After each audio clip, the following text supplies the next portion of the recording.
Capítulo sexto. De los párrocos de las inmediaciones, con ninguno había hecho Julián tan buenas migas como con don Eugenio, el de Naya. El abad de Ulloa, al cual veía con más frecuencia, no le era simpático, por su desmedida afición al jarro y a la escopeta. Y al abad de Ulloa, en cambio, le exasperaba Julián, a quien solía apodar Mariquita. Porque para el abad de Ulloa, la última de las degradaciones en que podía caer un hombre, era beber agua, lavarse con jabón de olor y cortarse las uñas. Tratándose de un sacerdote, el abad ponía estos delitos en parangón con la simonía. Afeminaciones, gruñía entre dientes, convencidísimo de que la virtud en el sacerdote, para ser de ley, ha de presentarse bronca, montuna y cerril. Aparte de que un clérigo no pierde, ipso facto, los fueros de hombre. Y el hombre debe oler a bravío desde una legua. Con los demás curas de las parroquias cercanas, tampoco frisaba mucho Julián. Así es que, convidado a las funciones de iglesia, acostumbraba retirarse tan pronto como se acababan las ceremonias, sin aceptar jamás la comida, que era su complemento indispensable. Pero cuando don Eugenio le invitó con alegre cordialidad a pasar en Naya, el día del patrón, aceptó de buen grado, comprometiéndose a no faltarle. Según lo convenido, subió a Naya la víspera, rehusando la montura que le ofrecía don Pedro. Para legua y media escasa. Y con una tarde hermosísima.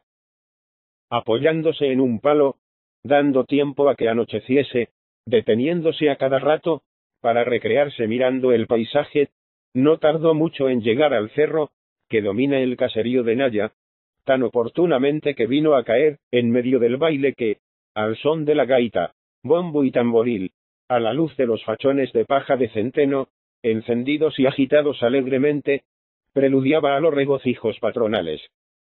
Poco tardaron los bailarines en bajar hacia la rectoral, cantando y atruxando como locos, y con ellos descendió Julián. El cura esperaba en la portalada misma, recogidas las mangas de su chaqueta, levantaba en alto un jarro de vino, y la criada sostenía la bandeja con vasos. Detúvose el grupo. El gaitero, vestido de pana azul, en actitud de cansancio, dejando desinflarse la gaita, cuyo punteiro caía sobre los rojos flecos del roncón, se limpiaba la frente sudorosa con un pañuelo de seda, y los reflejos de la paja ardiendo, y de las luces que alumbraban la casa del cura, permitían distinguir su cara guapota, de correctas facciones, realzada por arrogantes patillas castañas. Cuando le sirvieron el vino, el rústico artista dijo cortésmente: «A la salud del señor abade y la compañía». Y, después de echárselo al coleto, aún murmuró con mucha política, pasándose el revés de la mano por la boca: «De hoy en 20 años, señor abade». Las libaciones consecutivas no fueron acompañadas de más fórmulas de atención. Disfrutaba el párroco de Naya de una rectoral espaciosa, alborozada a la sazón, con los preparativos de la fiesta, y asistía impávido a los preliminares del saco y ruina de su despensa, bodega, leñera y huerto. Era don Eugenio, joven y alegre como unas pascuas, y su condición, más que de padre de almas, de pilluelo revoltoso y ladino. Pero bajo la corteza infantil, se escondía singular don de gentes, y conocimiento de la vida práctica. Sociable y tolerante, había logrado no tener un solo enemigo entre sus compañeros. Le conceptuaban un rapaz inofensivo. Tras el pocillo de aromoso chocolate, dio a Julián la mejor cama y habitación que poseía, y le despertó cuando la gaita floreaba la alborada, rayando ésta apenas en los cielos. Fueron juntos los dos clérigos a revisar el decorado de los altares, compuestos ya para la misa solemne. Julián pasaba la revista con especial devoción, puesto que el patrón de Naya era el suyo mismo, el bienaventurado San Julián, que allí estaba en el altar mayor, con su carita inocentona, su estática sonrisilla, su chupa y calzón corto, su paloma blanca en la diestra, y la siniestra delicadamente apoyada en la chofera de la camisola. La imagen modesta, la iglesia desmantelada, y sin más adorno que algún rizado cirio, y humildes flores aldeanas, puestas en toscos cacharros de loza, todo excitaba en Julián tierna piedad, la efusión que le hacía tanto provecho, ablandándole y desentumeciéndole el espíritu. Iban llegando ya los curas de las inmediaciones, y en el atrio, tapizado de hierba, se oía al gaitero templar prolijamente el instrumento, mientras en la iglesia el hinojo, esparcido por las losas y pisado por los que iban entrando, despedía olor campestre y fresquísimo. La procesión se organizaba. San Julián había descendido del altar mayor. La cruz y los estandartes oscilaban sobre el remolino de gentes amontonadas ya en la estrecha nave, y los mozos, vestidos de fiesta, con su pañuelo de seda en la cabeza, en forma de burelete, se ofrecían a llevar las insignias sacras. Después de dar 2 vueltas por el atrio, y de detenerse breves instantes frente al crucero, el santo volvió a entrar en la iglesia, y fue pujado, con sus andas, a una mesilla al lado del altar mayor muy engalanada, y cubierta con antigua colcha de damasco carmesí. La misa empezó, regocijada y rústica, en armonía con los demás festejos. Más de una docena de curas la cantaban a voz en cuello, y el desvencijado incensario iba y venía, con retintín de cadenillas viejas, soltando un humo espeso y aromático, entre cuya envoltura algodonosa parecía suavizarse el desentono del introito, la aspereza de las broncas laringes eclesiásticas. El gaitero, prodigando todos sus recursos artísticos, acompañaba con el punteiro desmangado de la gaita, y haciendo oficios de clarinete. Cuando tenía que sonar entera la orquesta, mangaba otra vez el punteiro en el fol. Así podía acompañar la elevación de la hostia, con una solemne marcha real, y el postcomunio con una muñeira, de las más recientes y brincadoras, que, ya terminada la misa, repetía en el vestíbulo, donde tandas de mozos y mozas se desquitaban, bailando a su sabor, de la compostura guardada por espacio de 1 hora, en la iglesia. Y el baile en el atrio lleno de luz, el templo sembrado de hojas de hinojos y espadaña, que magullaron los pisotones, alumbrado, más que por los cirios, por el sol que puerta y ventanas, dejaban entrar a torrentes, los curas jadeantes, pero satisfechos y habladores, el santo tan currutaco y lindo, muy risueño en sus andas, con una pierna casi en el aire, para empezar un minueto y la cándida palomita pronta, a abrir las alas, todo era alegre, terrenal, nada inspiraba la augusta melancolía, que suele imperar en las ceremonias religiosas. Julián se sentía tan muchacho y contento, como el santo bendito, y salía ya a gozar el aire libre, acompañado de don Eugenio, cuando en el corro de los bailadores, distinguió a Sabel, lujosamente vestida de domingo, girando con las demás mozas, al compás de la gaita. Esta vista le aguó un tanto la fiesta. Era a semejante hora, la rectoral de Naya un infierno culinario, si es que los hay. Allí se reunían una tía, y 2 primas de don Eugenio, a quienes por ser muchachas y frescas, no quería el párroco tener consigo a diario, en la rectoral. El ama, viejecilla llorona, estorbosa e inútil, que andaba dando vueltas, como un palomino atontado, y otra ama bien distinta, de rompe y rasga, la del cura de Cebre, que en sus mocedades, había servido a un canónigo compostelano, y era célebre en el país por su destreza en batir mantequillas, y asar capones. Esta fornida guisandera, un tanto bigotuda, alta de pecho y de ademán brioso, había vuelto la casa de arriba, abajo en pocas horas, barriéndola desde la víspera, a grandes y furibundos escobazos, retirando al desván los trastos viejos, empezando a poner en marcha, el formidable ejército de guisos, echando a remojo los lacones y garbanzos, y revistando, con rápida ojeada de general en jefe, la hidrópica despensa, atestada de dádivas de feligreses. Cabritos, pollos, anguilas, truchas, pichones, ollas de vino, manteca y miel, perdices, liebres y conejos, chorizos y morcillas. Conocido ya el estado de las provisiones, ordenó las maniobras del ejército. Las viejas se dedicaron a desplumar aves, las mozas a fregar y dejar como el oro peroles, cazos y sartenes. Y un par de mozancones de la aldea, uno de ellos idiota de oficio, a desollar reses y limpiar piezas de caza. Si se encontrase allí algún maestro de la escuela pictórica flamenca, de los que han derramado la poesía del arte sobre la prosa de la vida doméstica y material, con cuánto placer vería el espectáculo de la gran cocina, la hermosa actividad del fuego de leña, que acariciaba la panza reluciente de los peroles, los gruesos brazos del ama confundidos con la carne no menos rolliza y sanguínea del asado, que aderezaba, las rojas mejillas de las muchachas entretenidas en retozar con el idiota, como ninfas con un sátiro atado, arrojándole entre el cuero y la camisa puñados de arroz y cucuruchos de pimiento. Y momentos después, cuando el gaitero y los demás músicos vinieron a reclamar su parva o desayuno, el guiso de intestinos de castrón, hígado y bofes, llamado en el país mataburrillo, cuán digna de su pincel, encontraría la escena de rozagante apetito, de expansión del estómago, de carrillos hinchados y tragos de mosto, despabilados al vuelo, que allí se representó entre bromas y risotadas. ¿Y qué valía todo ello, en comparación del festino médico preparado en la sala de la rectoral? Media docena de tablas, tendidas sobre otros tantos cestos, ayudaban a ensanchar la mesa cuotidiana. Por encima dos limpios manteles de lamanisco sostenían grandes jarros rebosando tinto añejo.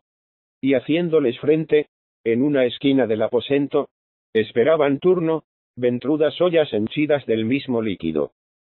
La vajilla era mezclada, y entre el estaño y barro vidriado, descollaba algún talavera legítimo, capaz de volver loco a un coleccionista, de los muchos que ahora se consagran a la arcana ciencia de los pucheros. Ante la mesa y sus apéndices, no sin mil cumplimientos y ceremonias, fueron tomando asiento los padres curas, porfiando bastante para ceder los asientos de preferencia, que al cabo tocaron al obeso arcipreste del Oiro, la persona más respetable, en años y dignidad, de todo el clero circunvecino, que no había asistido a la ceremonia, por no ahogarse con las apreturas del gentío, en la misa, y a Julián, en quien don Eugenio honraba a la ilustre casa de Ulloa. Sentóse Julián avergonzado, y su confusión subió de punto durante la comida. Por ser nuevo en el país, y haber rehusado siempre quedarse a comer, en las fiestas, era blanco de todas las miradas. Y la mesa estaba imponente. La rodeaban unos 15 curas, y sobre 8 seglares, entre ellos el médico, notario y juez de Cebre, el señorito de Limioso, el sobrino del cura de Boán, y el famosísimo cacique, conocido por el apodo de Barbacana, que apoyándose en el partido moderado a la sazón, en el poder, imperaba en el distrito, y llevaba casi anulada la influencia de su rival, el cacique Trampeta, protegido por los unionistas y mal visto por el clero. En suma, allí se juntaba lo más granado de la comarca, faltando solo el marqués de Ulloa, que vendría de fijo a los postres. La monumental sopa de pan rehogada en grasa, con chorizo, garbanzos y huevos cocidos cortados en ruedas, circulaba ya en gigantescos tarterones, y se comía en silencio, jugando bien las quijadas. De vez en cuando se atrevía algún cura a soltar frases de encomio a la habilidad de la guisandera, y el anfitrión, observando con disimulo quiénes de los convidados andaban remisos en mascar, les instaba a que se animasen, afirmando que era preciso aprovecharse de la sopa y del cocido, pues apenas había otra cosa. Creyéndolo así Julián, y no pareciéndole cortés desairar a su huésped, cargó la mano en la sopa y el cocido. Grande fue su terror cuando empezó a desfilar interminable serie de platos, los 26 tradicionales, en la comida del patrón de Naya, no la más abundante, que se servía en el arciprestazgo, pues Loiro se le aventajaba mucho. Para llegar al número prefijado, no había recurrido la guisandera a los artificios con que la cocina francesa disfraza los manjares bautizándolos con nombres nuevos, o adornándolos con arambeles y engañifas. No, señor. En aquellas regiones vírgenes no se conocía, loado sea Dios, ninguna salsa o pebre de origen gabacho. Y todo era neto, varonil y clásico como la olla. 26 platos. Pronto se hace la lista. Pollos asados, fritos, en pepitoria, estofados, con guisantes, con cebollas, con patatas y con huevos.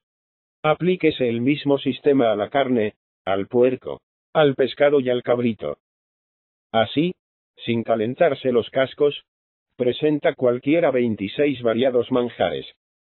¿Y cómo se burlaría la guisandera, si por arte de magia apareciese allí un cocinero francés, empeñado en redactar un menú, en reducirse a 4 o 6 principios, en alternar los fuertes con los ligeros, y en conceder honroso puesto a la legumbre?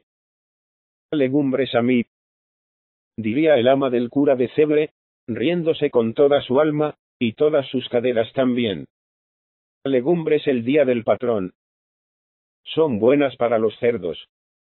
Ahito y mareado, Julián no tenía fuerzas, sino para rechazar con la mano las fuentes, que no cesaban de circular pasándoselas los convidados unos a otros, a bien que ya le observaban menos, pues la conversación se calentaba. El médico de Cebre, atrabiliario, magro y disputador. El notario, coloradote y barbudo, osaban decir chistes, referir anécdotas. El sobrino del cura de Boán, estudiante de Derecho, muy enamorado de condición, hablaba de mujeres, ponderaba la gracia de las señoritas de Molende, y la lozanía de una panadera de Cebre, muy nombrada en el país. Los curas al pronto no tomaron parte. Y como Julián bajase la vista, algunos comensales, después de observarle de reojo, se hicieron los desentendidos. Mas duró poco la reserva. Al ir vaciándose los jarros, y desocupándose las fuentes, nadie quiso estar callado, y empezaron las bromas a echar chispas.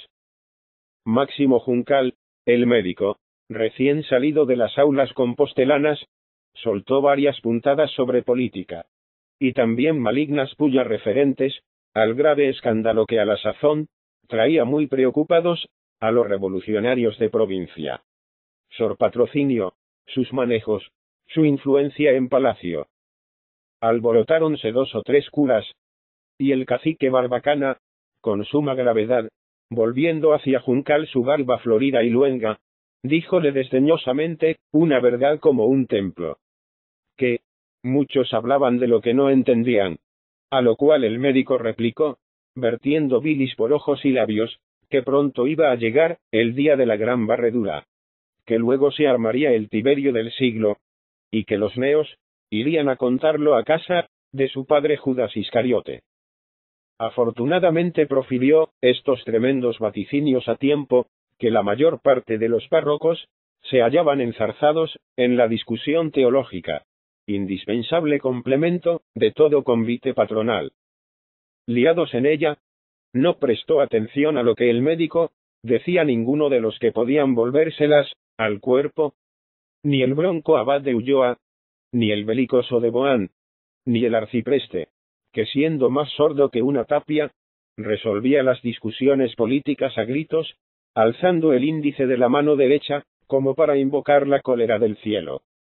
En aquel punto y hora, mientras corrían las fuentes de arroz con leche, canela y azúcar, y se agotaban las copas de tostado, llegaba a su periodo álgido la disputa, y se entreoían argumentos, proposiciones, objeciones y silogismos. Nego majorem. Probo minorem. Boán, que con mucho disimulo, me estás echando abajo la gracia. Compadre, cuidado. Si adelanta usted un poquito, más nos vamos a encontrar con el libre albedrío perdido. Cebre, mira que vas por mal camino. Mira que te marchas con Pelagio. Yo a San Agustín me agarro, y no lo suelto. Esa proposición puede admitirse simpliciter, pero tomándola en otro sentido, no cuela. Citaré autoridades, todas las que se me pidan. ¿A que no me citas tú ni media docena? A ver. Es sentir común de la Iglesia, desde los primeros concilios. Es punto opinable, quoniam. A mí no me vengas a asustar tú, con concilios ni concilias. ¿Querrás saber más que Santo Tomás? ¿Y tú querrás ponerte contra el doctor de la gracia? Nadie es capaz de rebatirme esto. Señores, la gracia. Que nos despeñamos de vez. Eso es herejía formal. Es pelagianismo puro. ¿Qué entiendes tú? ¿Qué entiendes tú? Lo que tú censures. Que me lo claven. Que diga el señor arcipreste. Vamos a aventurar algo a que no me deja mal, el señor arcipreste. El arcipreste era respetado más por su edad que por su ciencia teológica.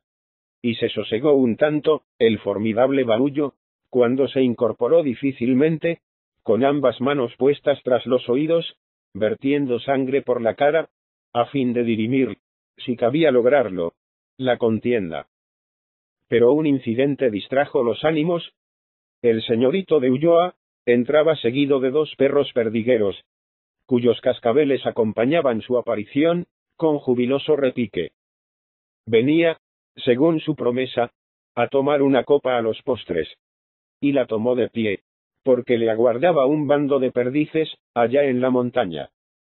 Hízosele muy cortés recibimiento, y los que no pudieron agasajarle a él, agasajaron a la chula y al turco, que iban apoyando la cabeza, en todas las rodillas, lamiendo aquí un plato, y zampándose un bizcocho allá. El señorito de Limioso se levantó resuelto a acompañar al de Ulloa, en la excursión cinegética, para lo cual tenía prevenido lo necesario, pues rara vez salía del pazo de Limioso, sin echarse la escopeta al hombro, y el morral a la cintura.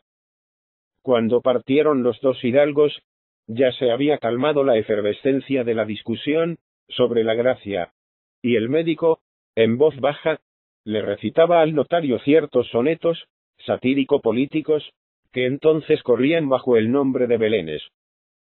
Celebrábalos el notario, particularmente cuando el médico recalcaba los versos esmaltados, de alusiones verdes y picantes.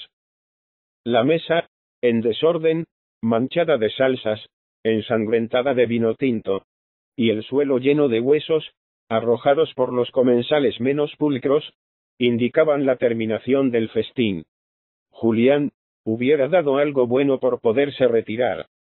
Sentíase cansado, mortificado por la repugnancia que le inspiraban las cosas exclusivamente materiales. Pero no se atrevía a interrumpir la sobremesa, y menos ahora que se entregaban al deleite de encender algún pitillo, y murmurar de las personas más señaladas en el país. Se trataba del señorito de Ulloa, de su habilidad para tumbar perdices. Y sin que Julián adivinase la causa, se pasó inmediatamente a hablar de Sabel, a quien todos habían visto por la mañana, en el corro de baile. Se encomió su palmito.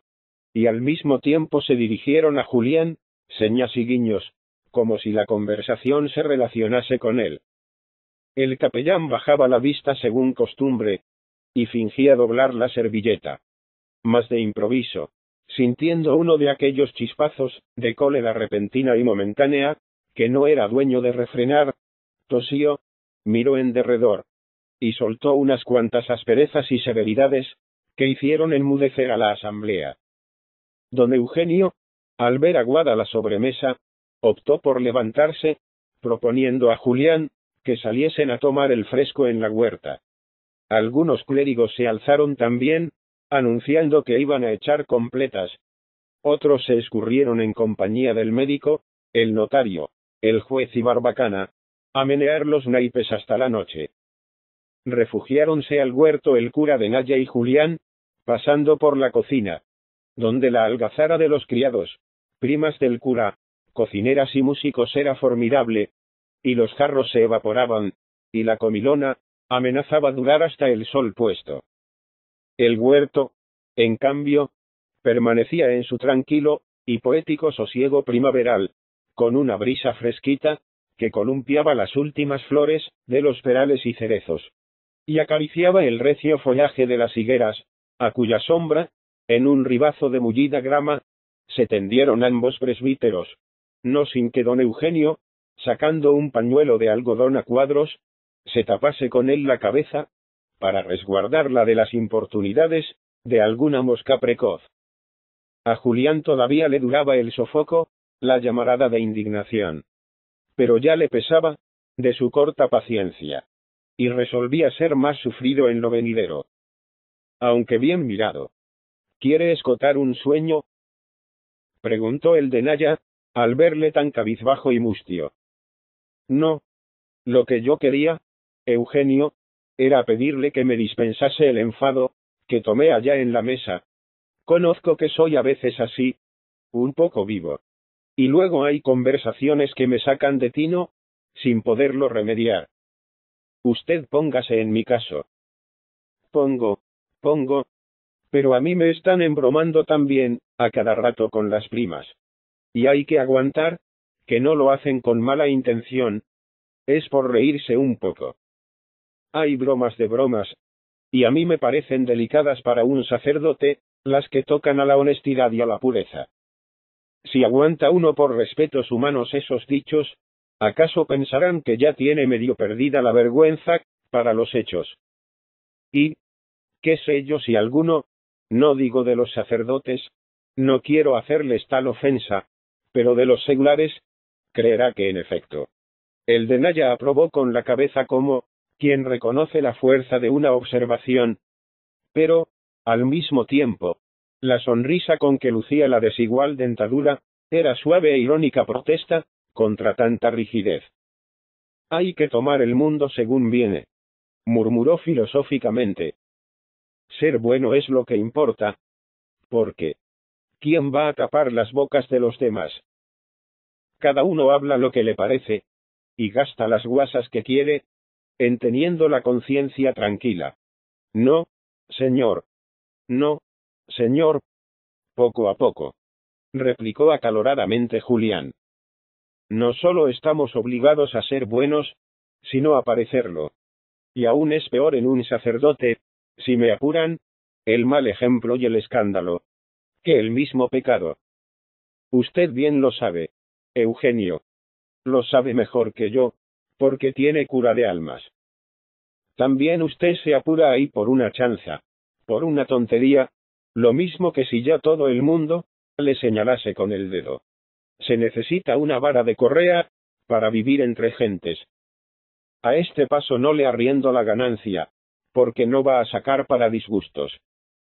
Caviloso y cejijunto, había cogido Julián un palito que andaba por el suelo, y se entretenía en clavarlo en la hierba. Levantó la cabeza de pronto. Eugenio, ¿es mi amigo? Siempre, hombre, siempre, contestó afable y sinceramente el de Naya. Pues séame franco. Hábleme como si estuviésemos en el confesonario. Se dice por ahí, eso.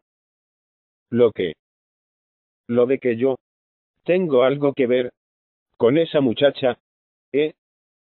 Porque puede usted creerme, y se lo juraría si fuese lícito jurar. Bien sabe Dios, que la tal mujer hasta me es aborrecible, y que no le habré mirado a la cara media docena de veces, desde que estoy en los Pazos. No, pues a la cara se le puede mirar, que la tiene como una rosa. Ea, sosiéguese. A mí se me figura que nadie piensa mal de usted con Sabel. El marqués no inventó la pólvora, es cierto que no. Y la moza se distraerá con los de su clase cuanto quiera, dígalo el bailoteo en la gaita de hoy. Pero no iba a tener la desvergüenza de pegársela en sus barbas, con el mismo capellán. Hombre, no hagamos tan estúpido al marqués. Julián se volvió, más bien arrodillado que sentado en la grama, con los ojos abiertos de par en par. Pero, el señorito. ¿Qué tiene que ver el señorito? El cura de Naya saltó a su vez, sin que ninguna mosca le picase, y prorrumpió en juvenil carcajada. Julián, comprendiendo, preguntó nuevamente. Luego el chiquillo. El perucho. Tornó don Eugenio a reír hasta el extremo, de tener que limpiarse los lagrimales con el pañuelo de cuadros. No se ofenda, murmuraba entre risa y llanto. No se ofenda porque me río así. Es que, de veras, no me puedo contener cuando me pega la risa. Un día hasta me puse malo. Esto es como las cosquillas. Involuntario. Aplacado el acceso de risa, añadió. Es que yo siempre lo tuve a usted, por un bienaventurado, como nuestro patrón San Julián. Pero esto pasa de castaño oscuro. Vivir en los pazos y no saber lo que ocurre en ellos. ¿O es que quiere hacerse el bobo? A fe, no sospechaba nada, nada. ¿Usted piensa que iba a quedarme allí ni 2 días? Caso de averiguarlo antes. ¿Autorizar con mi presencia un amancebamiento? Pero, ¿usted está seguro de lo que dice? Hombre. ¿Tiene usted gana de cuentos? ¿Es usted ciego? ¿No lo ha notado? Pues repárelo. ¿Qué sé yo? Cuando uno no está en la malicia. Y el niño. Infeliz criatura. El niño me da tanta compasión. Allí se cría como un morito. ¿Se comprende que haya padres tan sin entrañas? Va. Esos hijos así, nacidos por detrás de la iglesia. Luego, si uno oye a los de aquí y a los de allá, cada cual dice lo que se le antoja. La moza es alegre como unas castañuelas. Todo el mundo en las romerías le debe 2 cuartos. Uno la convida a rosquillas, el otro a resolio, este la saca a bailar, aquel la empuja. Se cuentan 1000 enredos. ¿Usted se ha fijado en el gaitero que tocó hoy en la misa? Un buen mozo, con patillas. Cabal. Le llaman el gallo de mote. Pues dicen si la acompaña o no por los caminos. Historias. Por detrás de la tapia del huerto, se oyó entonces vocerío alegre, y argentinas carcajadas. Son las primas, dijo don Eugenio. Van a la gaita, que está tocando en el crucero ahora. ¿Quiere usted venir un ratito? A ver si se le pasa el disgusto. Ahí en casa unos rezan y otros juegan. Yo no rezo nunca sobre la comida. Vamos allá, contestó Julián, que se había quedado ensimismado. Nos sentaremos al pie del crucero,